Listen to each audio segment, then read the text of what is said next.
إن الحمد لله نحمده ونستعينه ونستغفره ونعوذ بالله من شرور أنفسنا ومن سيئات أعمالنا من يهده الله فلا مضل له ومن يضلله فلا هادي له وأشهد أن لا إله إلا الله وحده لا شريك له وأشهد أن محمدا عبده ورسوله يا أيها الذين آمنوا اتقوا الله وقولوا قولا سديدا يصلح لكم أعمالكم ويغفر لكم ذنوبكم ومن يطع الله ورسوله فقد فاز فوزا عظيما أما بعد فإن أصدق الحديث كتاب الله وإن خير الهدي هدي محمد صلى الله عليه وسلم وشر الأمور محدثاتها وكل محدثة بدعة وكل بدعة ضلالة وكل ضلالة في النار.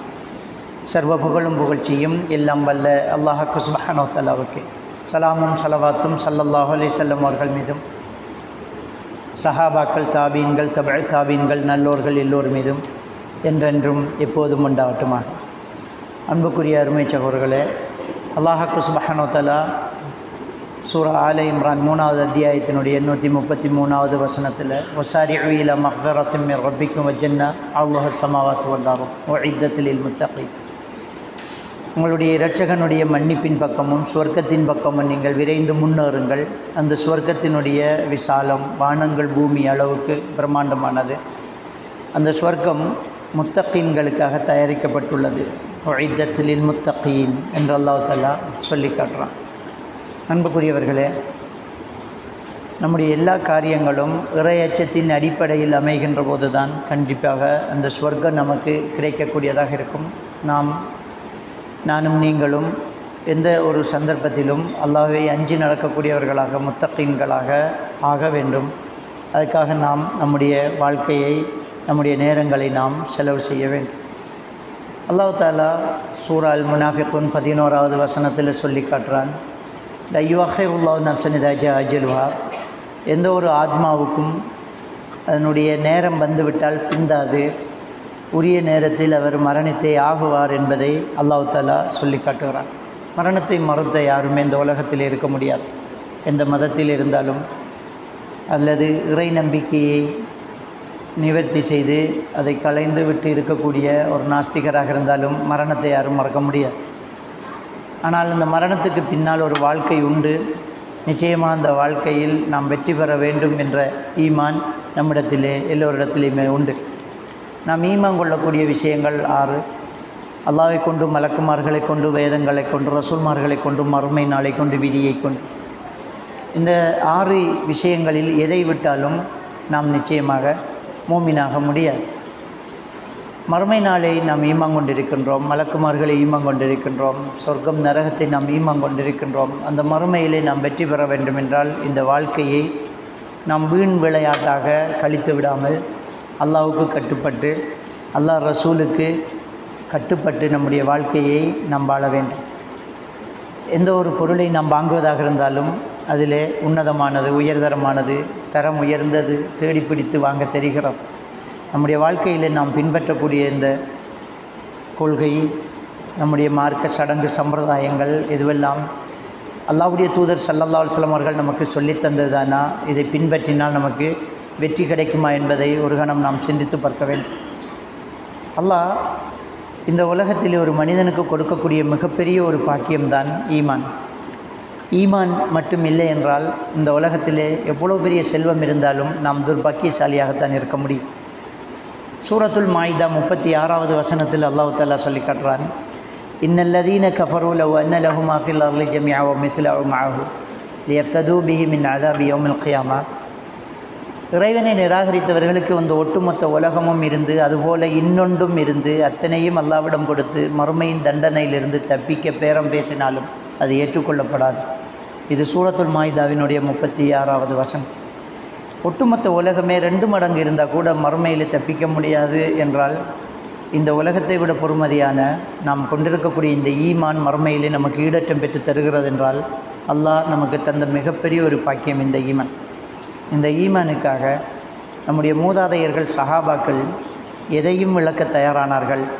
ஆனால் எதற்காக வேண்டியும் ஈமானை இழக்கவில்லை. உயிரே போகக்கூடிய தருணத்தில் கூட இந்த ஈமானை விட்டு கொடுக்கவில்லை. எனவே இந்த உலக இன்பங்கள், இந்த உலகத்து ஆசைகள், இந்த உலகத்தில் உள்ள பொருளாதாரங்கள் நம்முடைய ஈமானுக்கு இடைஞ்சலாக, நம்முடைய ஈமானுடைய வாழ்க்கைக்கு தடையாக இருக்குமாக இருந்தால் அதை தூக்கி எறிந்துவிட்டு நம்முடைய வாழ்க்கையை கொண்டு போக நாம் தயாராக வேண்டும். நமக்கு இதை கைவிட்டால் நமக்கு வருமானம் இல்லை, இதை விட்டால் நமக்கு தொழில் இல்லை, இதை செய்யவில்லை என்றால் நமக்கு சோறில்லை என்ற ஒரு எண்ணம் வருகிறதென்றால் முழுமையாக ஈமான் கொள்ளவில்லை என்ற அர்த்தம். ஏனென்றால் சூரத்துல் ஹூத் 6வது வசனத்திலே அல்லாஹ் தஆலா சொல்லி காட்டுறான், வமா மின் தாபத்தின் ஃபில் அர்தி இல்லா அலல்லாஹி ரிஸ்குஹா. இந்த உலகத்தில் உள்ள ஒவ்வொரு உயிருக்கும் ரிசுக்கு பொறுப்பை நாம் எடுத்துட்டோம் என்று அல்லாஹ் தஆலா சொல்லி காட்டுறான். ஆக நம்முடைய ரிசுக்கை அல்லாஹ் பொறுப்பெடுத்து விட்டான் என்றால் நாம் அல்லாஹ்வுக்காக இதையும் விளக்க தயாராக இருக்க வேண்டும். அதுதான் நிதர்சனமான உண்மை. ஒரு மூமினுக்கு அது சிரமமான ஒரு விடயமல்ல. நாளை என்ன நடக்கும், நாளை மறுநாள் என்ன நடக்கும் என்பதை நாம் அங்கலாய்த்து அழுது புலம்ப வேண்டிய அவசியமே கிடையாது. அல்லாஹ்வுடைய எழுத்து தான் நடக்கும் என்கிற கல்லாக்கதரை நாம் ஈமான் கொண்டிருக்கிறோம். சூரத்துல் மாயிதா 22வது வசனத்திலே அல்லாஹ் தஆலா சொல்லி காட்டுறான், மா அஸாப மின் முஸீபத்தின் ஃபில் அர்தி வலா ஃபீ அன்ஃபுஸிக்கும். இந்த உலகத்திலும் உங்களிலும் நடக்கக்கூடிய ஒவ்வொரு விடயங்களும் இல்லா ஃபீ கிதாபி மின் கப்லி அன் நப்ரஹா, உங்களை படைப்பதற்கு முன்னாலே நாம் எழுதிவிட்டோம் என்று சொல்கிறார். சூரத்துல் அன்ஆம் 59வது வசனத்தில் ஒமா தஸ்குத்து மின் வரக்கத்தின் இல்லா யஅலமுஹா, ஒரு மரத்தில் இருக்கிற இலை கூட அல்லாஹ்வுடைய அறிவில் இல்லாமல் கீழே விழாதுங்கிறான். எனவே அல்லாஹ்வுடைய மார்க்கத்தை நாம் பின்பற்றுவதற்கு எதுக்கு நமக்கு எந்த ஒரு விஷயமும் நமக்கு தடையாக இருக்க முடியாது. ஈமான் ஒன்றே உன்னதமானது. ஈமான் நமக்கு கிடைத்த மிகப்பெரிய ஒரு பாக்கியம். அதே சூரத்துல் மாயிதா 3வது வசனத்தில் அல்லாஹ் தஆலா சொல்லி காட்டுறான், அல்யௌம அக்மல்து லக்கும் தீனக்கும் வ அத்மம்து அலைக்கும் நிஅமதி. இன்றோடு இந்த மார்க்கத்தை நான் பூர்த்தியாக்கி விட்டேன் என்று அல்லாஹ்வுடைய தூதரோடு நம்முடைய மார்க்கம் பூர்த்தியாக்கப்பட்டதை சொல்லி, வ அத்மம்து அலைக்கும் நிஅமதி, என்னுடைய அருளையும் நான் உங்களுக்கு பூர்த்தியாக்கி விட்டேன் என்கிறான். அல்லாஹ்வுடைய அருள்களில் இந்த ஈமான் என்பது மிகப்பெரிய ஒரு அருளாக இருக்கிறது. அந்த அருள் பூர்த்தியாக்கப்பட்டிருக்கிறது. பூர்த்தியான அந்த அருளை பெற்றுக்கொள்ளுங்கள். அல்லாஹ்வுடைய தூதரை நீங்கள் பின்பற்றுங்கள். ஒமா ஆத்தாக்கும் ஒரு ரசூலு ஃபஹுதுஹு ஒமா நஹாக்கும் அன்ஹு ஃபன்தஹு. அல்லாஹ்வுடைய தூதர் எதனை கொண்டு வந்தாரோ அதை எடுத்து நடங்கள், எதனை விட்டும் உங்களை தடுத்தாரோ அதை விட்டு நின்று விடுங்கள் என்று அல்லாஹ் தஆலா திருக்குர்ஆனிலே சூரா அல் ஹஷ்ர் 7வது வசனம் சொல்லி காட்டுறோம். அல்லாஹ்வுடைய தூதரை நீங்கள் பின்பற்றுங்கள், அல்லாஹ்வுடைய தூதரை நீங்கள் எடுத்து நடங்க அப்படிங்கிறத அல்லாஹ்வுக்கு சுப்ஹானஹு வ தஆலா அவனுடைய திருமறையில் சொல்லி காட்டுறான். அப்போ அல்லாஹ்வுடைய தூதருடைய வழிகாட்டுதல்கள் தான் நம்முடைய மார்க்கம். அதைத்தான் நாம் பின்பற்ற வேண்டும் என்பதை நாம் ஒரு கணம் புரிந்து கொள்ள வேண்டும். ஏனென்றால் நாம் கலிமா சொல்லி இருக்கிறோம் இல்லையா, லா இலாஹ இல்லல்லாஹ் முஹம்மதுர் ரசூலுல்லாஹ், அல்லாவை தவிர வணக்கத்துக்குரிய நாயன் வேறு யாரும் இல்லை, அல்லாஹ்வுடைய தூதர் முஹம்மது நபி ஸல்லல்லாஹு அலைஹி வஸல்லம் அவர்கள் என்று நான் சாட்சி கொள்கின்றேன் என்றுதான் இந்த மார்க்கத்துக்குள்ளே வந்திருக்கிறோம். நாம் இந்த மார்க்கத்துக்குள்ளே நுழைவதற்கு ஒப்புதல் வாக்குமூலம் கொடுத்து ஒரு சத்திய பிரமாணம் கொடுத்த அந்த உன்னதமான அந்த வார்த்தையை நாம் கலிமா தய்யிபா என்று சொல்கிறோம். அந்த கலிமாவிலே 2 விஷயம் அடங்கி இருக்கிறோம். ஒன்று, வணக்கம் முழுக்க அல்லாஹ்வுக்குரியது, அல்லாவை தவிர வேறு வணக்கத்துக்குரிய நாயன் இல்லை என்பது ஒன்று. இரண்டாவது, அல்லாஹ்வுடைய தூதர் முஹம்மது நபி தான் அல்லாஹ்வுடைய ஒரு தூதராக இருக்கிறார், அவர் காட்டி தந்தது தான் வழி, அவரைத்தான் நாம் பின்பற்றுவோம் என்ற ஒரு ஒப்புதல் வாக்குமூலம் கொடுக்கிறோம். அல்லாஹ்வை மட்டும்தான் வணங்க வேண்டும். அந்த வணக்கம் அல்லாஹ்வுடைய தூதருடைய வழிகாட்டுதலாக அமைய வேண்டும். நான் என் பாட்டுக்கு, நீங்கள் உங்கள் பாட்டுக்கும், நம்முடைய அறிவுக்கும் சிந்தனைக்கும் படுவதெல்லாம் மார்க்கமாக ஆக்கிவிட முடியாது என்பதை நாம் எல்லாம் புரிந்து கொள்ள வேண்டும். அல்லாஹ்வுடைய தூதர் சொல்லித்தந்ததுதான் மார்க்கம். நம்முடைய சிந்தனைக்கு சரியாக படுவதெல்லாம் மார்க்கம் அல்ல. உது செய்து தொழ வேண்டும் என்பதை சொல்லி பெருமைப்படுகிறோம், கையெல்லாம் கழுவுகிறோம், சுத்தப்படுத்துகிறோம் என்று. ஆனால் தண்ணி இல்லாட்டி மண்ணில் தட்டி புழுதிய முகத்தில் பூச சொல்லுது. இது அறிவுக்கு படலை என்று தூக்கி போட முடியாது. அல்லாஹ்வுடைய தூதர் சொன்னாங்க, செஞ்சுக்கிட்டு இருக்கிறோம், குர்ஆன் சொல்லுது கேட்டுக்கிட்டு இருக்கிறோம், அவ்வளோதான். அப்போ அல்லாஹ்வுடைய இந்த மார்க்கத்துக்குள்ள நம்முடைய சிந்தனையை, நம்முடைய எண்ணங்களை திணிக்கக்கூடாது. எனக்கு இது படுது நான் இப்படி செய்கிறேன்ன்றது இல்லை. அல்லாஹ்வுடைய தூதர் சொன்னாரா, செய்தாரா, அதான் அல்லாஹ் தஆலாவே சொல்லிட்டான். அல்லாஹ்வுடைய தூதரில் உங்களுக்கு அழகிய முன்மாதிரி இருக்கிறார். லக்கத் கான லக்கும் ஃபீ ரசூலில்லாஹி உஸ்வத்துன் ஹஸனா. அல்லாஹ்வுடைய தூதரிலே உங்களுக்கு அழகான முன்மாதிரி இருக்கிறதுங்கிறான். அல்லாஹ்வே நீங்கள் பின்பற்றுங்கள் என்கிறான். நபி அவுலா பில் மோமினின் மின் அன்ஃபுஸிஹிம் என்கிறான் சூரத்துல் அஹ்ஸாப். இந்த நபி தான் மோமின்களுக்கு உயிரை விட மேலானவர் என்கிறான். அல்லாஹ்வுடைய தூதத்தை கொண்டு வந்ததை எடுங்க, அவர் விட்டதை விடுங்க என்கிறான். அவர் கொண்டு வந்ததை எடுக்கணும் என்கிறான். அப்போ அல்லாஹ்வுடைய தூதர் தான் நமக்கு வழிகாட்டி, அவரைத்தான் நாம் பின்பற்றணும். இதே சூரத்துல் மாயிதாவின் 51வது வசனத்தில் அல்லாஹ் தஆலா சொல்லி காட்டுறான், யா அய்யுஹல்லதீன ஆமனூ லா தத்தபிஉல் யஹூத வன் நஸாரா அவுலியா. ஈமான் கொண்டவர்களே, யூதர்களையும் கிறிஸ்தவர்களையும் உங்களுடைய பொறுப்புதாரிகளாக நீங்கள் ஒருபோதும் எடுத்து விட வேண்டாம். யூத கிறிஸ்தவர்களை உங்களுடைய வழிகாட்டிகளாக உங்களோட முடனாக நீங்கள் ஒரு நாளும் எடுத்து விட வேண்டாம். பாபு மௌலியாவு பாபு, அவர்களுக்குள் முரண்பாடு இருந்தாலும் உங்களை எதிர்ப்பதில் ஒன்று சேர்ந்து விடுவார்கள். அவர்களுக்குள் முரண்பாடு இருந்தாலும் உங்களை எதிர்ப்பதில் அவர்கள் ஒன்று சேர்ந்து விடுவார்கள். யார் அவர்களை பின்பற்றுகின்றார்களோ அவர்களை சார்ந்தவர்கள் தான் என்று அல்லாஹ் தஆலா சூரத்துல் மாயிதா 5வது அத்தியாயத்தினுடைய 51வது வசனத்தில் யூத கிறிஸ்தவர்களை பின்பற்ற வேண்டாம். அப்போ உங்களுக்கென்று ஒரு கலாச்சாரம் இருக்கிறது, அதை நீங்கள் பின்பற்றுங்கள். உங்களுக்கு தேவையில்லை வேறு ஒரு கலாச்சாரம். அல்லாஹ்வுடைய தூதர் நமக்கு எல்லா வகையான வாழ்க்கையின் வழிகாட்டுதல்களையும் தந்திருக்கிறார்கள். நம்முடைய சடங்குகள், சம்பிரதாயங்கள், ஒவ்வொரு நடவடிக்கைகள், வியாபாரங்கள், கொடுக்கல் வாங்கல், திருமணம், குழந்தை வளர்ப்பு, கணவன் மனைவி தொடர்புகள், உறவுகள், உலகத்தினுடைய எல்லா விஷயங்களையும் அல்லாஹ்வுடைய தூதர் ஸல்லல்லாஹு அலைஹி வஸல்லம் அவர்கள் சொல்லி தந்திருக்கின்றார்கள். காலத்தின் வளர்ச்சி, விஞ்ஞான வளர்ச்சி, தொழில்நுட்ப வளர்ச்சி எவ்வளவு உச்சத்தை தொட்டாலும் அந்த இடத்திலெல்லாம் அல்லாஹ்வுடைய தூதருடைய வழிகாட்டுதல் இருந்து கொண்டு தான் இருக்கிறார். இதுதான் இன்றைக்கு உலகத்திலே ஆச்சரியமான ஒரு விடயமாக இருக்கிறார்.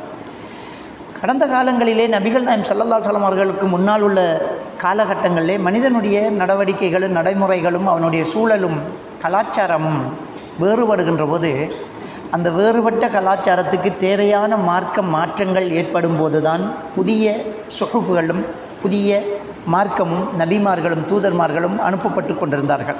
இப்போது இது சட்டம், இப்போது இது சட்டம் என்று. ஆனால் அல்லாஹ்வுடைய தூதர் ஸல்லல்லாஹு அலைஹி வஸல்லம் அவர்களுக்கு பிறகு ஒரு நபி கிடையாது.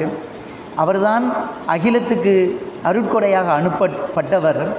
நபிகள் நாயகம் ஸல்லல்லாஹு அலைஹி வஸல்லம் அவர்களே சொன்னார்கள், லா நபிய பஅதி, எனக்கு பின்னால் ஒரு நபி இனிமேல் வரமாட்டார் என்று சொன்னார்கள். என்றால் அல்லாஹ் தீர்க்க தரிசனமாக சொல்லிவிட்டான், இனி உலகத்தின் வளர்ச்சி எவ்வளவு உச்சத்தை தொட்டாலும் அதற்கெல்லாம் வழிகாட்டி இந்த தூதரில் இருக்கிறது, வேறு ஒரு நபி தேவையில்லை.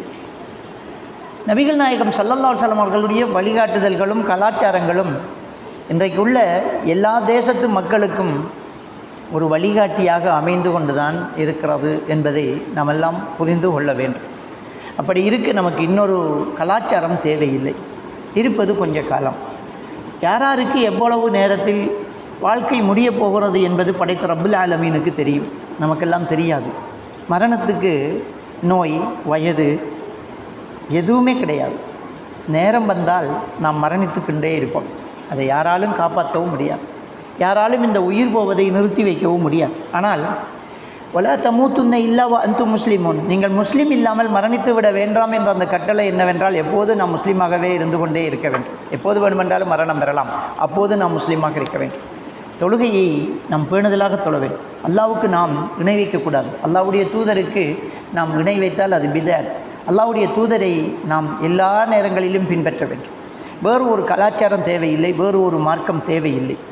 நாம் எந்த நேரத்திலும் இறைவனுக்கு கட்டுப்பட்டவர்களாகவே இருக்க வேண்டும். தொழுகையை ஒருபோதும் விட்டுவிடக்கூடாது. சூரத்து நிசா 103வது வசனத்தில் சொல்லி காட்டுறான், இன்ன ஸலாத்தகான அலல் மூமினீன கிதாப மௌகூதா, நிச்சயமாக இந்த தொழுகை மூமின்களுக்கு ஒரு நேரம் குறித்த ஒரு கடமையாக்கப்பட்டுள்ளது என்று அல்லாஹ் தஆலா சொல்லி காட்டுகிறான். அப்போ ஒரு மூமினாகவே நாம் இருப்போம் என்றால் எந்த ஒரு தொழுகையிலும் நாம் பொடுபோக்குள்ளவர்களாக இருக்க மாட்டோம். எந்த ஒரு வக்தையும் நாம் தள்ளி போட மாட்டோம். அடுத்த நிமிடம் மரணம் வந்தால் நான் இந்த வக்தை தொழுதவனாக மரணிக்க வேண்டும், அல்லாஹ்வை சந்திக்க வேண்டும் என்ற ஒரு எண்ணம் நமக்கு இருந்து கொண்டே இருக்க வேண்டும். அப்போ நபிகள் நாயகம் ஸல்லல்லாஹு அலைஹி வஸல்லம் அவர்கள் தொழுகையை கடைபிடித்து தொழுங்கள், அல் ஃபர்கு பைனல் அப்தி வல் குஃப்ரி தர்கு ஸலா, ஈமானுக்கும் நிராகரிப்புக்கும் வித்தியாசமே தொழுகையை விடுவது தான், தொழுகையை விட வேண்டாம் என்று பெருமானார் ஸல்லல்லாஹு அலைஹி வஸல்லம் அவர்கள் சொன்னது நம்முடைய காதுகளில் எப்போதும் ஒலித்து கொண்டே இருக்க வேண்டும். ஒரு தொழுகையை விடும்போது மனசு பயப்பட வேண்டும். ஒரு தொழுகை விடும்போது உள்ளம் நடுங்க வேண்டும். அதைத்தான் புகாரி கிரந்தத்திலே பதிவாக இருக்கக்கூடிய நபிகள் நாயகம் ஸல்லல்லாஹு அலைஹி வஸல்லம் அவர்கள் சொன்ன ஹதீஸ் நமக்கு சொல்லி காட்டுகிறது. ஸலாஸுன் மன் குன்ன யஜிது ஹலாவத்துல் ஈமான், 3 விஷயம் யாரில் இருக்கிறதோ அவர் ஈமானின் சுவையை அவர்தான் நுகர்வார். ஈமான் இருக்கிறதுக்கு அடையாளமே 3 காரணம். ஒன்று, அல்லாஹ் ரசூலை எல்லாத்தையும் விட நேசிக்க வேண்டும். இரண்டாவது, எதை நேசிப்பதாக இருந்தாலும் அல்லாஹ்வுக்காக நேசிக்க வேண்டும். மூன்றாவது, குஃப்ர் மீண்டும் வருவது, நெருப்பில் போடுவதை விட வெறுப்பாக இருக்க வேண்டும் என்றார். அல்லாஹ்வையும் அல்லாஹ்வுடைய தூதரையும் எல்லாத்தையும் விட நேசிக்க வேண்டும். வேறு ஒன்றை நேசிப்பதாக இருந்தால் அல்லாஹ்வுக்காக நேசிக்க வேண்டும். நம்முடைய குழந்தை, நம்முடைய மனைவி, நம்முடைய தாய் தகப்பன் உறவு எதையாக இருந்தாலும், நம்ம ஓடக்கூடிய வாகனமாக இருந்தாலும், பாவிக்கக்கூடிய ஒரு பொருளாக இருந்தாலும் அல்லாஹ்வுக்காக நேசிக்க வேண்டும். அல்லாஹ்வுக்காக நேசிப்பது, அல்லாஹ்வுக்கு மாறு செய்யக்கூடியதாக இருந்தால் அதை நாம் தூக்கி எறிவது தான் அந்த முடிச்சு என்பதை நாம் எல்லாம் புரிந்து கொள்ள வேண்டும். மனைவி தொழுகையாளி இல்லை என்றால் அந்த நேசம் அந்த இடத்துல இருக்கக்கூடாது. மனைவியை தலாக் சொல்லக்கூடிய ஒரு கணவனாக, ஒரு கணவன் தொழுகையாளி இல்லை என்றால் அல்லாவுக்காக நேசிக்கிறோம், தொழுகை இல்லை, எனவே அவனை தூக்கி எறிய ஒரு பெண்ணு தயாராக வேண்டும். குழந்தைகளும் அப்படித்தான். அல்லாவுக்காக நாம் நேசிக்க வேண்டும் என்றால் அல்லாவுக்கு மாறு செய்யக்கூடியது நமக்கு எப்போது நேசத்துக்குரியதாக இருக்கிறது. இதையெல்லாம் தாண்டி இன்றைக்கு முஸ்லீம் அல்லாதவர்களை உயிரை விட நேசிக்கக்கூடிய நம்முடைய முஸ்லீம்களை பார்க்கிறோம். முஸ்லீம் அல்லாதவர், அல்லாவையே நிராகரிக்கக்கூடியவர், அல்லாஹ் ரசூலுக்கு எதிரானவர். அல்லாஹ் ரசூலுக்கு எதிரானவர்களை எப்படி நேசிக்க முடியும்? இன்றைக்கு அல்லாஹ் ரசூலை நேசிக்காத இணை வைக்கக்கூடியவர்களை திருமணம் முடிக்கக்கூடிய முஸ்லீம்களும் இருக்கிறார். 2வது அத்தியாயத்தின் 221வது வசனத்தில் அல்லாஹ் தஆலா இணை வைக்கக்கூடியவர்களை நீங்கள் திருமணம் முடிக்க வேண்டாம், அவர்கள் உங்களை ஆச்சரியப்படுத்தும் அழகிகளாக இருந்தாலும் சரி, அவர்களை விட ஒரு மூமினான அடிமை உங்களுக்கு சிறந்தது என்பதை அல்லாஹ் தஆலா சொல்லி காட்டுகிறான். சூரா அல் முஜாதலா 22வது வசனத்திலே அல்லாஹ்வுக்கு சுப்ஹானஹு வ தஆலா உண்மையாக அல்லாஹ்வையும் அல்லாஹ்வுடைய தூதரையும் ஈமான் கொண்டவர்கள், அல்லாஹ்வையும் அல்லாஹ்வுடைய தூதரையும் நேசிக்காதவர்களை விரும்பக்கூடியவர்களாக, மனதில் இடம் கொடுக்கக்கூடியவர்களாக நபியே நீ காண மாட்டீர். அவர்கள் வலவ் கானு ஆபாஅஹும் வ அப்னாஅஹும், அவர்கள் பெற்றோர்களாக இருந்தாலும் பிள்ளைகளாக இருந்தாலும், அல்லாஹ்வை நிராகரித்தவர்கள் பெற்றோர்களாக இருந்தாலும் பிள்ளைகளாக இருந்தாலும் உறவுக்காரர்களாக இருந்தாலும் நேசம் அங்கே கிடையாது. அல்லாஹ்வுடைய தூதரையும் அல்லாஹ்வையும் வெறுக்கக்கூடியவர்கள் நமக்கு நேசத்துக்கு அப்பாற்பட்டவர்கள் தான். உங்களுக்கு தெரியும், அபூபக்கர் சித்திக் ரலியல்லாஹு தஆலா அவர்கள் இஸ்லாத்திலே முதலாக இணைந்து கொண்டவர்களில் அவர் ஒருவர். முதலாவது யுத்தம் நடக்கிறது, அந்த பத்ரு போர்க்களம். அந்த பத்ரு போர்க்களம் நடக்கின்ற போது அவருடைய மகன் இஸ்லாத்திலே இல்லை. மீண்டும் அவர் இஸ்லாத்துக்கு வந்து கொண்டார். தகப்பனும் மகனும் பேசிக்கொண்டிருக்கின்றார்கள். தந்தையே, நான் வெட்டிக்கொண்டே வந்தேன், என் வாள் எட்டும் தூரத்தில் உங்கள் தலை தெரிந்தது, தகப்பனாச்சே என்று விட்டுவிட்டேன் என்று மகன் சொன்னபோது தான் அபூபக்கர் சித்திக் ரலியல்லாஹு தஆலா அவர்கள் சொன்னார்கள், அன்றைய நாள் யுத்தம் முழுக்க நான் உன்னை தேடினேன், என் கண்ணில் நீ படவில்லை, உனக்கு கிடைத்த வாய்ப்பு எனக்கு கிடைத்திருந்தால் உன் தலை உருண்டிருக்கும், ஏனென்றால் அப்போது நீ அல்லாஹ்வின் விரோதி, அல்லாஹ்வுடைய தூதரின் எதிரி, எனக்கு மகன் அல்ல என்று அபூபக்கர் சித்திக் ரலியல்லாஹு தஆலா அவர்கள் சொன்னார்கள். பெத்த மகனாக இருந்தாலும் ஈமான் கொள்ளவில்லை என்றால் வெட்டி விடுவேன் என்று சொன்ன அந்த ஈமான்தாரிகள் சஹாபாக்கள் எங்கே? இன்றைக்கி இறைவனை நிராகரித்த காவிர்களை காதலித்து அவர்களோடு ஓடக்கூடிய நம்முடைய மக்கள் எங்கே? அன்புக்குரியவர்களே, அல்லாஹ்வுடைய தூதரை நேசித்து அல்லாஹ்வுடைய தூதரை பின்பற்றி இந்த மார்க்கத்திலே இறுதி வரை உறுதியாக இருந்தால்தான் அந்த சுவர்க்கத்தின் வாடையை கூட நாம் சுவாசிக்க முடியும். அல்லாஹ் தஆலா சூரத்துல் ஆராஃப் 3வது வசனத்திலே சொல்லி காட்டுகின்ற போது, இத்தபிஉ மா உன்சில இலைக்கும் மின் ரப்பிக்கும், உங்களுடைய இரட்சகனிடமிருந்து உங்களுக்கு இறக்கப்பட்டதை நீங்கள் பின்பற்றுங்கள். வல தத்தபிஉ மின் தூனிஹி அவுலியா கலீலம் மா ததக்கரூன், அந்த குர்ஆன் அல்லாத, அல்லாஹ்வுடைய வஹி அல்லாத வேறு எதையும் நீங்கள் பின்பற்ற வேண்டாம் என்றாலும் கொஞ்சம் பேர் தான் இதை சிந்தனையில் எடுத்துக்கொள்கின்றார்கள், சிந்தித்து படிப்பினை பெறுகிறார்கள் என்ற ஒரு விடயத்தை அல்லாஹ்வுக்கு சுப்ஹானஹு வ தஆலா சூரத்துல் ஆராஃபினுடைய 3வது வசனத்திலே சொல்லி காட்டுகிறான். சூரத்துல் அன்ஆம் 155வது வசனத்தில் சொல்கிறான், வஹாதா கிதாபுன் அன்ஸல்நாஹு முபாரக்கும், இதோ இது அல்லாஹ் சொல்லுகிறான், நாம் அருளின வேதம் இது பரக்கத் நிறைந்தது, ஃபத்தபிஊஹு, இதனையே நீங்கள் பின்பற்றுங்கள், ஒத்தகு லஅல்லக்கும் துர்ஹமூன், அல்லாஹ்வே நீங்கள் அஞ்சி நடந்து கொள்ளுங்கள், நீங்கள் அருள் செய்யப்படலாம் என்று அல்லாஹ் தஆலா சொல்லி காட்டுறான். இப்போ இந்த குர்ஆனை நாம் பின்பற்ற வேண்டும், அல்லாஹ்வுடைய இந்த மார்க்கத்தை நாம் பின்பற்ற வேண்டும். இதுதான் நம்முடைய இறுதி இலக்காகவும் இறுதி எல்லையாகவும் நமக்கு இருக்க வேண்டும். எப்போதும் அல்லாஹ்வுடைய தூதரை நாம் பின்பற்ற வேண்டும், அல்லாஹ்வுடைய மார்க்கத்தை நாம் பின்பற்ற வேண்டும். எப்படி போனாலும் இந்த உலகத்தில் நமக்கு எழுதப்பட்ட ரிஸ்கோடு நம்முடைய வாழ்க்கை முடிந்து விடுகிறோம். நாம் எங்கேயுமே போய்விட முடியாது. அல்லாஹ்வுடைய எழுத்திலே இல்லாத எதையுமே நாம் அனுபவிக்கவும் முடியாது. அது மட்டும்தான் நமக்கு, அதில் எந்த மாற்றமும் கிடையாது. அப்படி இருக்க எதுக்கு நமக்கு தேவையில்லாத ஒரு ஆசையும் தேவையில்லாத ஒரு முயற்சியும்? அல்லாஹ்வுடைய மார்க்கத்தை பின்பற்றிவிட்டால் மறுமையிலே நாம் வெற்றி அடையப் போகிறோம். மறுமையிலே நாம் வெற்றி அடைய வேண்டுமென்றால் அந்த கேள்விக்கு நாம் பதில் சொல்ல வேண்டும். கபூரிலே கேள்வி எனக்கு கேட்கப்படும் இல்லையா? என்ன கேட்கப்பட போகிறோம்? கபருக்கே நாம் போகிறோம் இல்லையா? எது நம்மளோடு வரப்போகிறது? சிந்தித்து பார்க்க வேண்டும். பெருமானார் ஸல்லல்லாஹு அலைஹி வஸல்லம் அவர்கள் சொன்னார்கள், ஒரு ஜனாசாவை 3 துயரும் 2 திரும்பி விடும், 1 தான் கூட வரும். ஒரு ஜனாசாவை 3 துயர்ந்து வரும், 2 திரும்பி விடும், 1 தான் கூட வரும். அவருடைய உறவுக்காரர்கள் எல்லாம் அந்த ஜனாசாவோடு போவார்கள். அவருடைய சொத்தும் அந்த ஜனாசாவோடு போகும். அவர் வாங்கி வச்ச காரில் மகன் வந்துக்கிட்டு இருப்பான். அவரை சொத்தில் சம்பாதிச்ச ஒரு மோட்டார் பைக்கில் ஒரு பேரப்புள்ள ஓடிக்கிட்டு வர போகிறாங்க. அவர் சொத்து அங்கே வரும். ஆனால் அதெல்லாம் திரும்பி போய்த்திரும். மூன்றாவது ஒன்று கூட வரும் பாருங்கள், அவர் செஞ்ச நல்லமல். அந்த நல்லமல் மட்டும்தான் கபருக்குள்ளே வரும் அப்படி என்று நபிகள் நாயகம் ஸல்லல்லாஹு அலைஹி வஸல்லம் அவங்க சொல்லி காட்டுறாங்க. இப்போ நாங்கள் எதை செய்கிறோம்? நம்முடைய கபருக்கு வருவதற்கு நாம் எதை சம்பாதித்திருக்கிறோம், நாம் என்ன நல்லமல் செய்திருக்கிறோம் என்பதை நாம் எல்லாம் சிந்தித்து பார்க்க வேண்டும். பகட்டுகளும் பேராசைகளும் வெளி அலங்காரங்களும் ஒருபோதும் நம்மளை காப்பாற்றாது என்பதை நாம் எல்லாம் புரிந்து கொள்ள வேண்டும். ஊரிலே எல்லோரும் செய்கிறார்கள் என்பதற்காக, மக்கள் இதை வளமையாக்கி கொண்டார்கள் என்பதற்காக, பிள்ளைகள் இதை ஆசைப்படுகிறது என்பதற்காக அல்லாஹ்வுடைய மார்க்கம் தராத எந்த ஒரு விஷயத்தை நாம் செய்துவிடக்கூடாது. அது நமக்கு ஒரு நாளும் வெற்றி அளிக்காது. இதைத்தான் மனோ இச்சையை பின்பற்றுவது என்று சொல்வது. அல்லாஹ்வுடைய மார்க்கத்தை பின்பற்றும் போது இந்த உலகமே நம்மை எதிர்த்தாலும், இந்த ஊர் எதிர்த்தாலும், பெற்றவங்க மற்றவங்க எவங்க எதிர்த்தாலும் அவர்களிடம் இது அல்லாஹ்வுடைய மார்க்கத்தில் இல்லாதது, இதன் போது நான் ஒரு நாளும் உடன்பட்டு வர மாட்டேன் என்று தூக்கி எறிந்துவிட்டு வெளிநடப்பு செய்ய நாம் தயாராக இருக்க வேண்டும். இன்றைக்கு நடக்கக்கூடிய கலாச்சாரங்களை சொல்கிறேன். அல்லாஹ்வுடைய தூதரை பின்பற்றுவது ஒரு பக்கம், அல்லாஹ்வுடைய தூதர் அல்லாதவரை பின்பற்றுவது இன்னொரு பக்கம். முஸ்லிம்கள் பேர்தாங்கிகளாக இருக்கிறார்கள். பேரளவுக்கு முஸ்லிம்கள், பேரளவுக்கு உம்ரா, பேரளவுக்கு தொழுகை, பெருநாள் தொழுகை, நோன்பு வருகிறது, பள்ளியெல்லாம் நிரம்பி வழிகிறது. ஆனால் செயற்பாடுகள் முழுக்க வேறு யாரையோ நாம் பின்பற்றக்கூடியவர்களாக இருக்கிறோம். முடிவெட்டுவதிலிருந்து செருப்பணிவது வரைக்கும் அல்லாஹ்வுடைய தூதர் ஸல்லல்லாஹு அலைஹி வஸல்லம் அவர்கள் எச்சரித்த யூத கிறிஸ்தவர்களையே பின்பற்றக்கூடியவர்களாக இன்றைக்கு நம்முடைய இளசுகளும் நம்முடைய பெருசுகளும் இருப்பதை நாங்கள் எல்லாம் பார்க்கிறோம். அன்புக்குரியவர்களே, இந்த முடிவெட்டும் போது ஏற்படுத்தக்கூடிய இந்த டிசைன் அல்லாஹ்வுடைய தூதர் ஸல்லல்லாஹு அலைஹி வஸல்லம் அவர்கள் தடுத்ததைத்தான் இன்றைக்கு பெஷனாக்குறார்கள். நஹா ரசூலுல்லாஹி ஸல்லல்லாஹு அலைஹி வஸல்லம் அனில் கஸ்அ முறையில் முடிவெட்டுவதை அல்லாஹ்வுடைய தூதர் ஸல்லல்லாஹு அலைஹி வஸல்லம் அவர்கள் தடுத்தார்கள் என்ற ஹதீஸை நாம் பார்க்கிறோம். கஸ்அ என்றால் என்ன? முடியின் ஒரு ஓரத்தை சிரைத்து மற்ற பகுதியை பெருசாக வைப்பது. இன்றைக்கு அதான் பெஷனாக போகுது. அப்படியே வலிச்சு நோட்டில் போட்டு வளைச்சி வெட்டிக்கிட்டு முடிய வச்சுக்கலாம். அல்லாஹ்வுடைய தூதர் தடுத்தது தான் இன்றைக்கு பெஷன் ஆகுது. அதான் அல்லாஹ்வுடைய தூதர் எதை தடுத்தாங்களோ அது அசிங்கமாக இருந்தாலும் அதை அலங்காரமாக காட்டுறது தான் இன்றைக்கு ஷைத்தானுடைய வேலையாக இருக்கிறது. யார் செஞ்சாங்கன்னு தெரியல, ஆனால் அதைத்தான் இன்றைக்கு பிள்ளைகள் விரும்புது. அப்படி தான் எல்லோரும் முடிய வெட்டியிருக்கான். பெருசுலேருந்து சிறுசு வரைக்கும் அப்படி தான் முடிய வெட்டுறாங்க. புருவத்தை வலிப்பதை அல்லாஹ்வுடைய தூதர் தடுத்தார்கள். நம்ம எல்லாம் யோசிக்கிறோம், புருவத்தை வலிச்சா அசிங்கமாக்குமே. புருவத்தில் ஒரு துண்டு வலிக்கப்படுதா இல்லையா? புருவத்தில் ஒரு கோடு விழுது. எவனோ ஒருத்தன் நடிகன் போட்டானா, அதனால் ஒரு கோடு. தலையிலெல்லாம் கோடு போட்டுக்கிட்டு இருக்கிறான். அல்லாஹ்வுடைய தூதர் தடுத்தது இன்றைக்கு பெஷன் ஆகுது. அல்லாஹ்வுடைய தூதர் ஸல்லல்லாஹு அலைஹி வஸல்லம் அவர்களின் எதிரிகள் செய்வது தான் இன்றைக்கு கலாச்சாரமாகுது.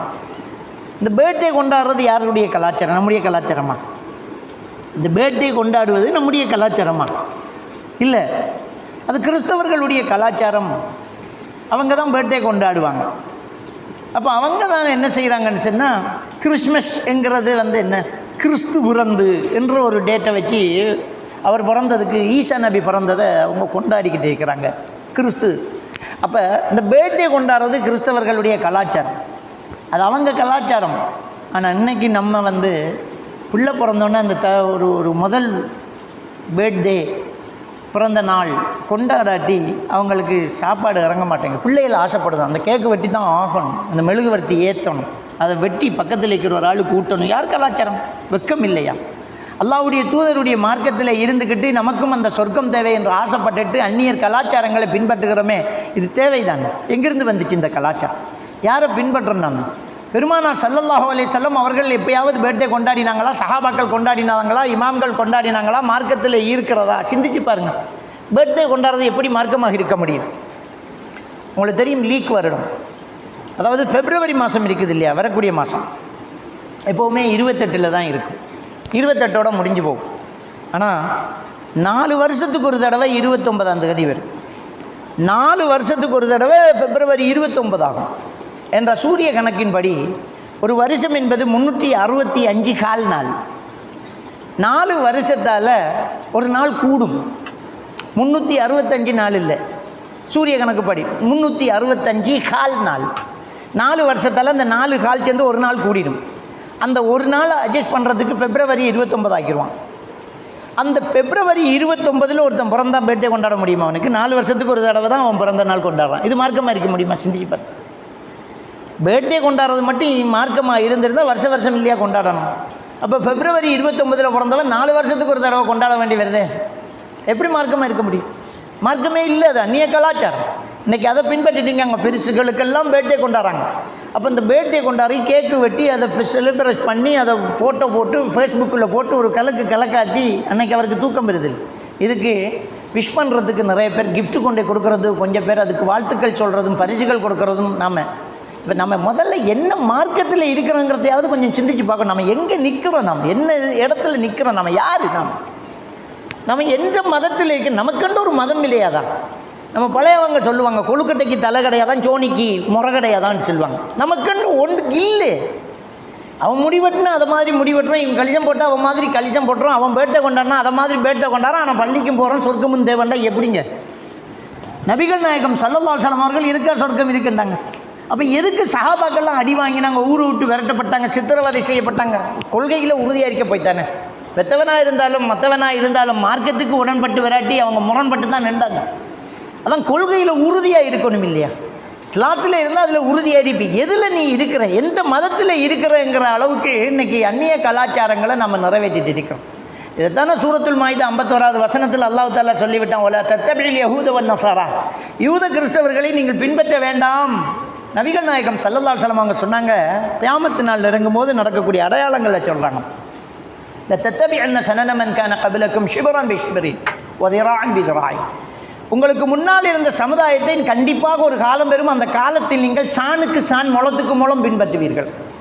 அவர்களில் ஒருவன் ஒரு உடும்பு பந்துக்குள் நுழைந்தால் செலக்ட் முஹு, அதையும் செய்து பார்ப்பார்கள். உடும்பு பந்துக்குள்ளே நுழையிறேன்னா சாத்தியமில்லை. அதுக்குள்ளே இன்னொரு விஷயம் இருக்குது. உடும்பு பந்து சரியான நாட்டமாக இருக்குமா, அதுக்குள்ளே மூக்க வைக்க முடியாது. ஆனால் அதுக்குள்ளேயும் நுழைஞ்சி வைப்பேன். ஏன்னா ஒருத்தன் கிண்ண சாதனை வச்சுக்கிறான், நுழைஞ்சிக்கிறான், நானும் செய்வேன். ஒரு சின்ன இடவுக்குள்ளே நுழைஞ்சி ஒரு சின்ன வளையத்துக்குள்ளே உடம்பை பூட்டிக்கிட்டான். அப்போ இதெல்லாம் கிண்ண சாதனை. அவன் செஞ்ச நீங்கள்லாம் செய்ய பார்ப்பீங்க, அந்த அளவுக்கு பின்பற்றுவீங்க. ஒரு நபித்தோழர் கேட்டால், யஹூது வன் நஸாரா யா ரசூலல்லாஹ், யூத கிறிஸ்தவர்களையா நீங்கள் குறிப்பிடுறீங்க, அவங்களையா சொல்கிறீங்க அவங்கள பின்பற்றுவீங்கன்று? ஃபமன், வேறு யார், அவங்கள தான் சொல்கிறேன் அப்படின்ற நபிகள் நாயகம் ஸல்லல்லாஹு அலைஹி வஸல்லம் அவர்கள் சொல்லி காட்டுறாங்க. யூத கிறிஸ்தவர்களை அப்படி அடிச்சோட்டாக பின்பற்றக்கூடிய ஒரு காலம் பெருமென்னா இன்றைக்கி அந்த காலத்தில் இருந்துக்கிட்டு இருக்கிறேன். எல்லாம் அவன் ஸ்டைலு, அவன் சொன்னது, அவன் நடந்தது. அதுக்குள்ளே மார்க்கத்தை சின்ன போனால், மார்க்கத்தின் படி நடக்க போனால் டிசிப்ளின் தெரியாதவங்க, டீசென்ட் இல்லாதவங்க எந்த காலத்தில் இருக்காங்க. இவன் இப்படி எடுத்துக்கிட்டு வரானே. ஒரு காலத்தில் கரண்டை காலுக்கு மேலே, இப்போ கரண்டை காலுக்கு மேலே கலிசம் போகிறது ஃபேஷனாக போச்சு. அதனால் நிறைய பேர் போட்டுட்டு இருக்கிறாங்க. சொக்ஸு தெரியணும், சொக்ஸுக்கு மேலே இருக்கிற காலு கலரும் தெரியணும், இப்போ ஃபேஷனு. நாங்கள்லாம் ஒரு காலத்தில் கரண்டி காலுக்கு மேலே உடுக்கணும்னு சொல்லும்போது, என்னடா இது 40க்கு எடுத்த ரவுசரான்னு கிண்டல் பண்ணுறான். என்ன டிசிப்ளின் இல்லையாங்கிறான். அல்லாஹ்வுடைய தூதருடைய கலாச்சாரம் உங்களுக்கு டிசிப்ளின் இல்லாமல் தெரியுதா? இன்றைக்கி காவிர்கள் கூட தாடி வைக்கிறாங்க. இன்றைக்கி தாடி வைக்கிறது ஒரு ஃபேஷனாக போச்சு. அதனால் நிறைய பேர் பள்ளிக்கு போகாட்டியும் தாடி வச்சுட்டு இருக்கிறாங்க, ஃபேஷன் என்கிறதுனால. அதோட சேர்த்து மீசையை வளர்க்குறாங்க, அது கூடாது, மீசையை கத்தரிக்கணும். இப்போ இந்த தாடி வைக்கிறத பற்றி சொன்னால், என்னடா இது, எப்படா இது, உங்களுக்கு என்ன பிரச்சனை, ஏதாவது விரக்தியா என்று கேட்குற அளவுக்கு அல்லாஹ்வுடைய மார்க்கத்தை கிண்டல் பண்ணுறாங்க. அப்போ அந்நியர்களை பின்பற்றி இஸ்லாத்தை கிண்டல் பண்ணுற நிலைமைக்கு நம்முடைய சமுதாயம் போயாச்சு. அன்புக்குரியவர்களே, அல்லாஹ்வுடைய தூதருடைய மார்க்கத்தை பின்பற்றி நமக்கு முடியாவிட்டாலும் பின்பற்றக்கூடியவர்களை மதிக்க தெரிந்திருக்க வேண்டும். கொஞ்சம் கொஞ்சமாக நமக்குள்ள மாற்றத்தை கொண்டு வரணுமே தவிர அவனை ஓம்பலிக்கு கொண்டு வரக்கூடிய அளவுக்கு கிடுபாவிகளாக ஆகிவிடக்கூடாது. அல்லாஹ்வுடைய தூதர் ஸல்லல்லாஹு அலைஹி வஸல்லம் அவர்கள் காட்டி தந்த வழிமுறையை நேசிக்க வேண்டும். ஏன்னா பெருமானார் ஸல்லல்லாஹு அலைஹி வஸல்லம் அவங்க சொன்னாங்க, லா யூமினு அஹதுக்கும் ஹத்தா யகூன ஹவாஉ தபஅன் லிமா ஜிஅது பிஹி என்றார்கள். உங்கள் ஒருவருடைய மனோ இச்சை கூட நான் கொண்டு வந்ததை பின்பற்றாதவரை நீங்கள் உண்மை விசுவாசியாக முடியாதுன்றாங்க. எங்கே இருக்குது இஸ்லாம் பாருங்கள். நம்முடைய மனோ இச்சை கூட அல்லாஹ்வுடைய தூதர் கொண்டு வந்த மார்க்கத்தை பின்பற்ற வேண்டும். மனோ இச்சை கூட பின்பற்ற வேண்டும். இன்னைக்கு மனோ இச்சை என்ன வெறுக்கிறான், கிண்டல் பண்ணுறான். அல்லாஹ்வுடைய தூதரை கிண்டல் பண்ணுறான். அல்லாஹ்வுடைய தூதரை கிண்டல் பண்ணக்கூடிய ஒரு சூழ்நிலை நம்முடைய சமுதாயத்தில் வந்துட்டேன்னா நம்ம வீழ்ச்சி அடைஞ்சிக்கிட்டு இருக்கிறோம். மார்க்கத்தை நம்ம தவறாக புரிஞ்சுக்கிட்டு இருக்கிறோம். அன்புக்குரியவர்களே, அல்லாஹ் நமக்கு தந்த மிகப்பெரிய ஒரு பொக்கிஷம், ஒரு பாக்கியம் இந்த மார்க்கம். சிந்திச்சு பாருங்கள். நம்மெல்லாம் போராடி ஆய்வு செஞ்சு ரொம்ப தேடி உசுரெல்லாம் பணம் வச்சு இந்த ஈமானை அடைஞ்சிக்கிட்டோமா? சஹாபாக்கள் அப்படி செஞ்சாங்க. சஹாபாக்கள் தேடினாங்க, ஹக்கை தேடினாங்க, உண்மை என்று தேடினாங்க. அதை தேடி தேடி அலைஞ்சாங்க. சல்மான் பாரிஸ் ரலியல்லாஹு தஆலா அவர்களுடைய வரலாறு தெரியுமா உங்களுக்கு? சல்மான் பாரிஸ் ரலியல்லாஹு தஆலா அவர்கள் எப்படி பாரசீக நாட்டினுடைய ஒரு இளவரசர், அந்த பகுதியினுடைய தலைவரே எங்கள் வாப்பா தான். நெருப்பை வணங்கக்கூடிய மஜூசிகள் அவங்க. அவர் வீட்டில் அணையா விளக்கு இருந்துக்கிட்டே இருக்கும். அதை அணையா விடாமல் பார்த்துக்கிட்டு இருக்கிறதான் பாரிஸ் ரலியல்லாஹு தஆலா அவர்களுடைய கட்டாய கடமையாக இருந்தது. அப்படிப்பட்டவர் ஒரு நாள் ஒரு வேலைக்காக வெளியில் போய் அங்கே இருக்கக்கூடிய கிறிஸ்தவ கலாச்சாரத்தில் இருக்கக்கூடியவர்களை பார்த்து, ஓ வெளி உலகத்தில் வேறு மதங்களும் இருக்கிறதா, இது நல்லா இருக்குதே இது நல்லா இருக்குதே என்று தேடி உண்மை பொருளை தேடி மதகுருமார்களை சந்தித்து அவர்கள் நபிகள் நாயகம் ஸல்லல்லாஹு அலைஹி வஸல்லம் அவர்களுடைய வருகைக்கு முன்னால் இந்த போராட்டம் நடக்கிறது. பல ஆயிரக்கணக்கான மைல்கள் நடந்து அல்லாஹ்வுடைய தூதர், இறுதி தூதர் ஒருவர் வருவாராம். அவர் 2 கருப்பு மலைகளுக்கு இடையிலே இருக்கக்கூடிய ஒரு ஈச்சமரம் நிறைந்த ஒரு ஊரில் வசிப்பாராம். அந்த மக்கள் அரபு பாஷை பேசுவார்களாம். அந்த இடத்துக்கு போய் அவரை பின்பற்ற வேண்டும் என்று சொல்லணும்னா துயரங்களுக்குள்ளாகி வீட்டிலிருந்து பாய்ந்து போகிற வழியில் அவரே ஒருவர் காசிக்கு விற்று அடிமையாக இருந்தவர் அடிமைத்தனத்தில் இருந்து ஒரு கூலியாளுக்கு வேலை செய்து அப்படி இப்படி என்று மதீனாவுக்கு வந்து சேர்ந்து அவர் நிற்கின்ற போது தான் ஹிஜ்ரத் வருகின்றார்கள். நபிகள் நாயகம் ஸல்லல்லாஹு அலைஹி வஸல்லம் அவர்கள் பெருமானார் ஸல்லல்லாஹு அலைஹி வஸல்லம் அவர்களுடைய வருகையை தெரிந்து ஒரு இளவரசராக இருந்தவர் அடிமையாக இருந்து அல்லாஹ்வுடைய தூதரை சந்தித்து கலிமா சொல்லி இஸ்லாத்துக்கு வந்தார். ஒரு நீண்ட பயணம், ஒரு நீண்ட ஹதீஸ். அது இந்த மார்க்கத்தை அடைந்து கொள்ள அவ்வளோ பாடுபட்டு சுதந்திரமாக இருந்தவர் அடிமையாக மாறி பெருமானார் ஸல்லல்லாஹு அலைஹி வஸல்லம் அவர்களை சந்தித்து இஸ்லாத்தை ஏற்றுக்கொண்டு ஈமான் கொண்டு பெரும் திருப்தி அடைந்து பெருமூச்சி அடைந்தார் சல்மான் பாரிஸ் ரலியல்லாஹு தஆலா அவர்கள். பிறகு அவரை விடுதலை செய்வதற்காக பெருமானார் ஸல்லல்லாஹு அலைஹி வஸல்லம் அவர்கள் எவ்வளவு வேண்டும் என்று எஜமானிடம் கேள் என்று கேட்டு, அவன் 40 ஊக்கியா தங்கம் வேண்டும், இத்தனை ஈச்ச மரங்கள் நட்டு அது வளர்ந்து வர வேண்டும், அப்போதுதான் விடுதலை என்று சொல்ல அத்தனையும் சஹாபாக்களுடைய உதவியோடு செய்து அவரை விடுதலை பெற வைத்து அவர் நீண்ட காலம் உயிரோடு வாழ்ந்து அல்லாஹ்வுடைய தூதரோடு சில யுத்தங்களை சந்தித்து வாழ்ந்தார் என்று அவருடைய வரலாறை பார்க்கின்ற போது நம்மெல்லாம் ஒரு முஸ்லீம் தாய்க்கும் தந்தைக்கும் பிறந்து இஸ்லாத்தை அடைந்திருக்கிறோம், அவ்வளவுதான், வேறு எதுவுமே கிடையாது. ஒரு வேளை நம்ம அல்லாஹ் பாதுகாக்க வேண்டும், வேறு எங்கேயாவது பிறந்திருந்தால் நம்முடைய நிலைமை என்ன? இலவசமாக கிடைத்ததால் ஈமான் நம்மிடம் பொறுமதி இல்லாமல் ஆகிவிடக்கூடாது. ஈமான் ரொம்ப பொறுமதியானது, அல்லாஹ் நமக்கு தந்திருக்கக்கூடிய மிக பொக்கிஷமானது. அதை அற்ப லாபங்களுக்காகவும் ஒரு பேர்த்டே காட்சிக்காக வேண்டியும் விட்டுவிடக்கூடாது. ஒரு பெண் தொடர்புக்காக, ஒரு ஆண் தொடர்புக்காக, ஒரு காதல் கலாச்சாரத்துக்காக, வேறு ஒரு கெட்டுக்கெதருக்காக, தேவையில்லாத ஃபங்க்ஷன்களுக்காக நாம் இந்த ஈமானை இழந்துவிடக்கூடாது. நாம் ஈமானை எப்போதுமே உறுதியாக பற்றி பிடிக்க வேண்டும். அதைத்தான் அல்லாஹ் சுப்ஹானஹு வ தஆலா சொல்லி காட்டுகிறான். ஹபிலில்லாஹி ஜமீஆங்கிறான். என்ன செய்யுங்க? அல்லாஹ்வுடைய கயிற்றை பலமாக பற்றி பிடித்து கொள்ளுங்கள். அல்லாஹ்வுடைய கயிறு என்பது என்ன? அல்லாஹ்வுடைய திருக்குர்ஆன். அந்த திருக்குர்ஆனை பலமாக பற்றி பிடித்து கொள்ளுங்கள். அப்படி என்று அல்லாஹ் சுப்ஹானஹு வ தஆலா அவனுடைய திருமறையிலே சொல்லி காட்டுகிறான். எனவே அல்லாஹ்வுடைய மார்க்கத்தை நாம் உறுதியாக கடைசி வரைக்கும் பின்பற்றி வாழ்வதில் தான் மறுமையிலே நமக்கு வெற்றி இருக்கிறது. எந்த அந்நிய கலாச்சாரங்களை நாம் பின்பற்றாமல் ஈமானிலே உறுதியாக இருந்து கடைசி வரைக்கும் நாம் அல்லாஹ்வுடைய தூதரை நேசிக்கக்கூடியவர்களாக இருந்து அணுவணுவாக சிந்தித்து நம்முடைய கலாச்சாரத்தில், உடையில், நடையில், நம்முடைய பேச்சு வழக்கில் அந்நிய கலாச்சாரங்கள் இருந்தால் அதை தூக்கி வெளியிலே போடக்கூடிய ஒரு மனிதனாக நாம் மாற வேண்டும். பேச்சில் கூட அந்நிய கலாச்சாரங்கள் இருக்கிறோம். நாம் சொல்கிறோம் இல்லையா, தொட்டில் பழக்கம் சுடுகாடு வரை என்று. சுடுகாடு என்பது சவத்தை எரிக்கக்கூடிய இடம்தான் சுடுகாடு. நமக்கு எது சுடுகாடு? நாம் ஏன் அந்த வார்த்தையை சொல்ல வேண்டும்? தொட்டில் பழக்கம் மையவாடி வரை என்று சொல்ல வேண்டியதான். தொட்டில் பழக்கம் சுடுகாடு வரை என்கிறோம். மொழியில் கூட அந்நிய கலாச்சாரம். ஒரு குழந்தையை தாளாட்டும் தாய், 6 பேரோ 6 பெத்த பாலகரோ தாளாட்டு பாடுகிறார். களிமா சொல்லி பாடக்கூடாது. அந்த பாடல் கூட அந்நிய கலாச்சாரமாக இருக்கிறது. மறுபிறவியை நாம் நம்புவது கிடையாது. ஒரு மனிதன் ஒரு தடவை தான் பிறப்பான், மரணிப்பான், அவ்வளோதான். இன்னொரு பிறவி எடுக்கிறது இல்லை. அந்த கொள்கை நம்மகிட்ட இல்லை. அந்த மறுபிறவியை நம்பினவன் தான் தாளாட்டு பாடுவான். 6 பேரோ 6 பெத்த பாலகரன்ற அர்த்தம். எனக்கு பிறந்த இந்த குழந்தை போன ஜென்மத்தில் 6 பெத்த குழந்தையோ. யார் அடித்து நீ அழுதாய், அழுதாரை சொல்லி அழு. அம்மா அடித்தாளா அமுதூட்டும் கையாளண்டா போன ஜென்மத்தில் அம்மா உனக்கு அடித்தாளா சொல்லு, ஆட்சினைகள் செய்து வைப்பேன். அப்போ மறுபிறவியை நம்பி பாடக்கூடிய பாட்டு தான் தாலாட்டு பாட்டு. அப்போ மொழியில் கூட நாம் அந்நிய கலாச்சாரத்தை பின்பற்றுவதனால்தான் அந்த தாலாட்டு பாடுறோம். களிமா சொல்லு, ஒரு குர்ஆன் ஓது.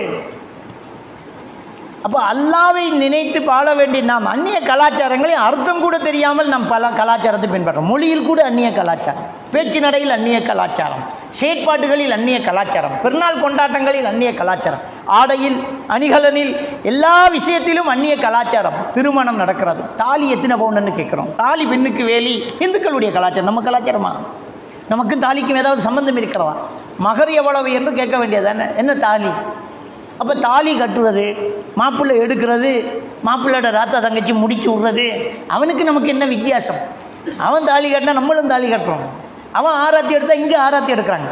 அங்கே மருதொண்டி கலாச்சாரம், இங்கேயும் மருதொண்டி கலாச்சாரம். அங்கே திரவுனு, இங்கேயும் திரவுனு. அங்கே 3ஆம் நாள் நினைவஞ்சலி, 7ஆம் நாள் நினைவஞ்சலி, 30ஆம் நாள் நினைவஞ்சலி. இங்கே 3ஆம் கத்தம், 7ஆம் கத்தம், 40ஆம் கத்தம். அந்த 30 40 ஆகிட்டாங்க, அவ்வளோதான். அங்கே வருஷ கத்தம், இங்கேயும் வருஷ கத்தம். அங்கே வருடாந்த நினைவஞ்சலி, இங்கே வருஷ கத்தம். அப்போ கத்தம் எல்லாம் அங்கிருந்து வந்தது.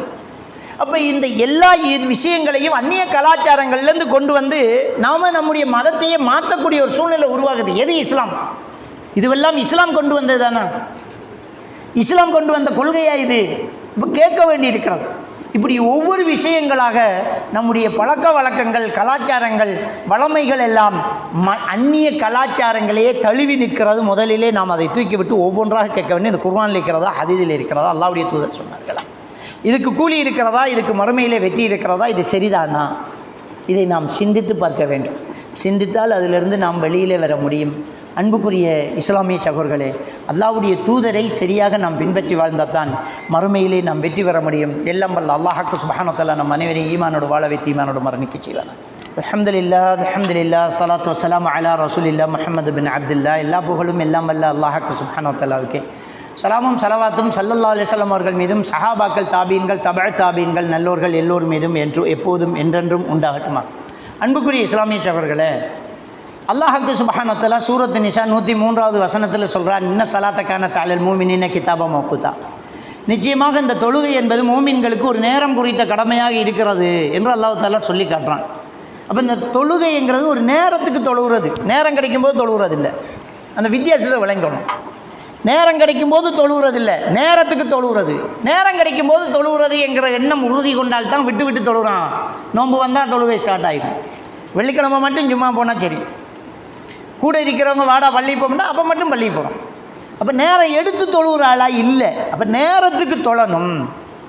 அப்போ அவ்வளவுமா யுஸல்லல் அப்து யௌமல் கியாமா அனி ஸலா, நாளை மறுமையில் ஒரு மனிதன் முதல் விசாரிக்கப்படுற தொழுகை பற்றி நபிகள் நாயகம் ஸல்லல்லாஹு அலைஹி வஸல்லம் சொன்னாங்க.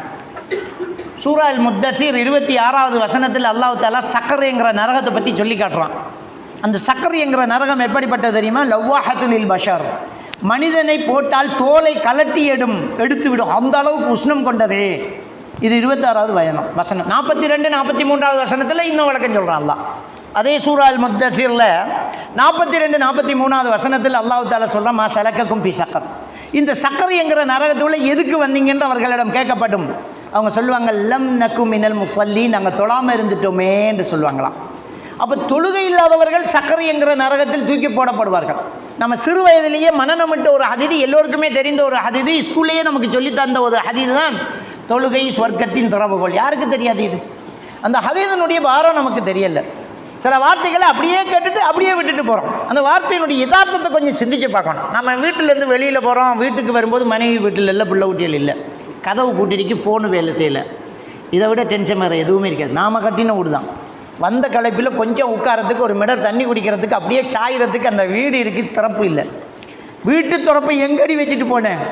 முன்னுக்கு இருக்கிற பூச்சாட்டிகளெல்லாம், காட்டாட்டிகளெல்லாம் பார்க்குறோம், மேலே இருக்கிற ஓட்ட வழியெல்லாம், வளமையாக வைக்கிற இடமெல்லாம் பார்க்குறோம், திறப்பு இல்லை. ரொம்ப டென்ஷன் ஆகும். நம்ம கட்டின வீட்டில் நம்மளால் வாழ முடியாத ஒரு சூழ்நிலை, போய் உட்கார முடியலை, தண்ணி குடிக்க முடியலை. இதுவே இந்த உலகத்தின் நிலைப்பாடு. மறுமையில் நம்ம நினைக்கிறோம், நம்ம தொழுகிறோம், நம்ம நோன்பு வைக்கிறோம், நம்ம உம்ராக்கு போகிறோம், நம்ம ஏழைகளை பார்க்குறோம், தாய் தகப்பனை பார்க்குறோம், நன்மை செய்கிறோம். ஓகே, நன்மை செய்கிறீங்க, சொர்க்கம் உங்களுக்கு மாளிகை கட்டப்பட்டிக்கு. கீ எங்கே? வெளியில் தானே நிற்கணும். உள்ளே போகிறதுக்கு திறப்பு வேணுமே. தொழுதையா நீ? 5 நேரம் தொழுதையா? 5 நேரம் தொழாமல் வாரத்தில் ஒரு தடவை ஜும்மா தொழுதுட்டு, வருஷத்தில் ஒரு தடவை பெருநாள் தொழுதுட்டு இருந்தால் திறப்பு கிடைச்சிருமா? இல்லையே. அப்போ கீ எங்கே? எவ்வளவு அமல் செஞ்சாலும் சொர்க்கத்தில் மாளிகை சரி. ஆனால் தொழுகை என்கிறத தொடர்ந்து செஞ்சால் தான் அந்த வீட்டுக்குள்ளே நுழைய முடியும். இவ்வளவு அழகான ஒரு விளக்கம் தான் அந்த தொழுகை சொர்க்கத்தின் திறவுகோல் என்கிற ஹதீஸ். மனப்பாடம் பண்ணிக்கிறான், அர்த்தம் தெரியலை. கண்டிப்பாக நாம் தொழுகையில் பேணுதலாக இருக்க வேண்டும். அப்போ தான் உள்ள நுழைய முடியும். அப்போ தான் மற்ற அமல்களால் கட்டப்பட்ட சொர்க்கத்தில் குடியிருக்க முடியும். சிந்திச்சுக்கோங்க. மற்ற அமல்களால் எல்லாம் நமக்கு கிடைக்குது. சுப்ஹானல்லாஹ் சொல்கிறோம், சொர்க்கத்தில் மரம் நாட்டப்படுது, ஹஜ்ஜி போகிறோம், உம்ராவுக்கு போகிறோம், தாய் தகப்பனை கவனிக்கிறோம், ஏழை எளியவர்களுக்கு கொடுக்குறோம், வெள்ளத்தால் பாதிக்கப்பட்டவங்களுக்கு ஏழுமான அளவுக்கு செய்கிறோம், பள்ளிவாசலில் தூக்குறோம், பெருக்கிறோம், நல்லது செய்கிறோம், மண்ணுக்கு நோகாமல் நடக்கிறோம், யாருக்கும் அநியாயம் செய்யலை, எல்லாம் நல்லபடி நடக்கிறோம், குடும்பத்தில் மனைவியை குடும்பத்தை எல்லாம் நல்லா பார்க்குறோம், கேட்குறோம், மாஷா அல்லாஹ் நல்லோம். ஆனால் தொழுகை மட்டும் இல்லை. எப்படி சொர்க்கம் போகிறது? இதுக்கெல்லாம் மாளிகை இருக்குது, திறப்பு இல்லையே. வாசலில் நிற்க முடியுமா? மன்னிப்பு கிடைக்குமா? சக்கரைங்கிற நரகத்தில் இல்லையா இருக்கணும்? இதில் முக்கியமான ஒரு விஷயம், இதுக்கெல்லாமா நரகம் தருவான் அப்படின்னு யோசிக்கக்கூடாது. அன்புக்குரியவர்களே, தொழுகை என்பது ஒரு மனிதன் அல்லாவுக்கு நன்றியுள்ள ஒரு அடியான் என்று காட்டுவதற்கான ஒரு அடையாளம். அல்லாஹ் நமக்கு எவ்வளோ தந்துட்டான், எவ்வளோ படைச்சிட்டான். சூரா அல் ஆதியாத் 100வது அத்தியாயம் 1, 2, 3, 4, 5 வசனங்களை அல்லாஹ் குதிரை மேலே சத்தியம் பண்ணுறான். 5 வசனத்தில் அல்லாஹ் குதிரை மேலே தான் சத்தியம் பண்ணுறான். மூச்சுரைக்க ஓடக்கூடிய குதிரை மீது சத்தியமாக, தன் கால் கோரையை கல்லில் தட்டி நெருப்பு பொறியை கிளப்பிக் கொண்டு ஓடக்கூடிய குதிரை மீது சத்தியமாக, அதிகாலையிலேயே விரைந்து ஓடக்கூடிய குதிரை மீது சத்தியமாக, அந்த ஓடுவதனால் புழுதியை கிளப்பிக் கொண்டு ஓடக்கூடிய குதிரை மீது சத்தியமாக, எதிரிகளுக்கு நடுவிலே கூட்டமாக இருக்கக்கூடிய எதிரிகளுக்கு நடுவிலேயே போய் நிற்கக்கூடிய குதிரை மீது சத்தியமாக. இவ்வளவும் யுத்தத்துக்கு போகிற குதிரையில் தான் சத்தியம் பண்ணுறான். எதுக்கு சொல்லலாம் தெரியுமா? புல்லு போட்டதுக்கும் கொள்ளு போட்டதுக்கும் முதுகில் இருக்கிற ஏஜமா ஓடண்டா ஓடுது, செத்துருவோன்னு தெரிஞ்சாலும் ஓடுது, அதிகாலையிலேயே ஓடுது, மூச்சுரைக்கு ஓடுது, கல்லில் கால் தட்டுப்படுது, நெருப்பு பொறி பறக்குது, ஓடுது, எதிரிக்கு நடுவில் போய் நிற்கிது, வெட்டுவான்னு தெரியும் போய் நிற்கிது. புல்லு போட்டதுக்கே அவனுக்கு நன்றியுள்ள ஒரு பிராணி குதிரை என்பதை சத்தியமிட்டு 5 வசனத்தில் சொல்லி 6வது வசனத்தில் சொல்லலாம், இன்னல் இன்சானில் ரப்பி லக்கனூத், இந்த மனிதன் இறைவனுக்கு நன்றி கட்டவனாக இருக்கிறாங்க. நமக்கு எல்லாமே தந்தவன் அவன். புல்லு மட்டுமா போட்டது? சாப்பாடு மட்டுமா அல்லாஹ் தந்தது? படைச்சதே அல்லாஹ். அவ்வளோ தந்தது அல்லாஹ். இத்தனையும் தந்துட்டு அல்லாஹ் என்ன செய்ய சொன்னாங்க? யுத்தத்தில் போய் நில்லு, கழுத்தை கூடன்னு சொன்னான், தொழு, நோயாக இருந்தால் உட்கார்ந்து தொழு, அதுக்கு முடியாட்டி படுத்துக்க தொழு, பிரயாணத்தில் இருந்தால் 2 நேரம் தொழுகையை சேர்த்து தொழுப்பா. அவ்வளவு சிம்பிளாக எளிமையாக தொழுகை நமக்கு சொல்லி தந்து அந்த தொழுகையை செய்ய அது நன்றியுள்ள ஒரு செயல் என்று அல்லாஹ் சொல்லியும் அதை செய்யவில்லை என்றால் அல்லாஹ் தண்டிப்பதில் அர்த்தம் இருக்கிறதா இல்லையா? இவ்வளவும் தந்து இதை செய்ய முடியாதா? எனவே தொழுகை என்பது கண்டிப்பாக நம்மிடத்தில் இருக்க வேண்டும். அதை ஒருபோதும் விடக்கூடாது. எல்லாம் அல்ல அல்லாஹ்வுக்கு சுப்ஹானஹு வ தஆலா நம் அனைவரையும் ஈமானோடு வாழ வைத்து ஈமானோடு மரணிக்க செய்வானாக. வ ஆகிரு தஅவானா அல்ஹம்துலில்லாஹி ரப்பில் ஆலமீன்.